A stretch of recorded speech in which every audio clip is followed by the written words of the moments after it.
राज यांनी मंगळवारी गिरगाव ते आझाद मैदान असा जो विराट मोर्चा काढला तसे मोर्चे निघायलाच हवेत असे गौरवोद्गार उद्धव ठाकरेंनी काढले। मंगळवारसारखे मोर्चे आणखी निघायला पाहिजेत। किंबहुना तुम्हाला चिंता असली कोणत्या मोर्चाची मला माहित नाही, पण मला 11 तारखेच्या मोर्चाची चिंता आहे, मंगळवारच्या मोर्चाची नाही। आणि म्हणून मी आपल्यालाही सांगतो की मला खरं आतापर्यंत पत्रकारांच्या पण मोर्चाची अपेक्षा होती। अजून असे सर्व पक्षांचे मोर्चे निघाले पाहिजेत। बांगलादेशी घुसखोरांबाबत शिवसेना प्रमुखांनी आधीपासूनच भूमिका मांडल्याचंही उद्धव म्हणाले। कालचा सुद्धा जो काय मुंबईमध्ये धुमाकूळ झाला, बांगलादेशी घुसखोरांना हाकलून द्या, हे शिवसेना प्रमुख कित्येक वर्ष सांगतात।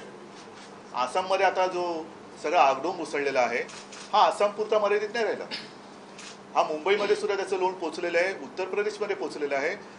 संपूर्ण देशभर याची पाळंमुळं ही आता पसरलेली आहेत। ही पाळंमुळं जेव्हा पसरत होती तेव्हापासून शिवसेना प्रमुख ही एकमेव व्यक्ती आहे की ते सातत्याने सांगतात की या बांगलादेशीयांना लाथ मारून हाकलून द्या, पण तेव्हा कोणी त्याच्याकडे त्या इशाऱ्याकडे लक्ष दिलं नाही। आता प्रत्यक्ष आग लागल्यानंतर सगळीकडे पळापळ चाललेली आहे। केंद्रीय कृषी मंत्री आणि राष्ट्रवादी काँग्रेसचे अध्यक्ष शरद पवार यांनी आता या प्रश्नी आपली भूमिका स्पष्ट करावी असंही ते म्हणाले।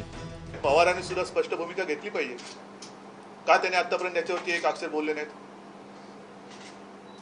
बोलायला पाहिजे ना, आले पाहिजेत मुंबईत। शिवसेना वगळता इतर पक्षातले खासदार संसदेत हा मुद्दा का मांडत नाहीत असा सवाल उद्धव यांनी विचारला।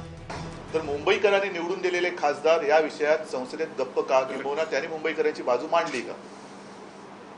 फक्त शिवसेनेनेच काम केलेले ते, शिवसेनेचा मुंबईतनं एकही खासदार निवडून आलेला नाही। पण राज्यसभा असो लोकसभा असो केवळ शिवसेनेच्या खासदारांनीच तिकडे मुंबईकरांचा आणि महाराष्ट्राचा आवाज दिल्लीत उठवलेला आहे। मुंबई दंगलीचं राजकारण आता चांगलंच रंगलं असून राज आणि उद्धव ठाकरे या दोघांनीही या प्रश्नी सरकारला धारेवर धरलंय। मोर्चाच्या आदल्या दिवशी राज यांच्या मोर्चाचं समर्थन करणाऱ्या उद्धव यांनी आज पुन्हा एकदा राज यांच्या मोर्चाबद्दल गौरवोद्गार काढल्यामुळे ठाकरे बंधूंमधली जवळीक आणखी वाढल्याचं दिसून आलं। आता 2014ला होणाऱ्या लोकसभा निवडणुकीत ठाकरेंचं बंधू प्रेम कसं दिसतंय याकडे सर्वांचंच लक्ष आहे। महेंद्र मोरे, साम मराठी, मुंबई।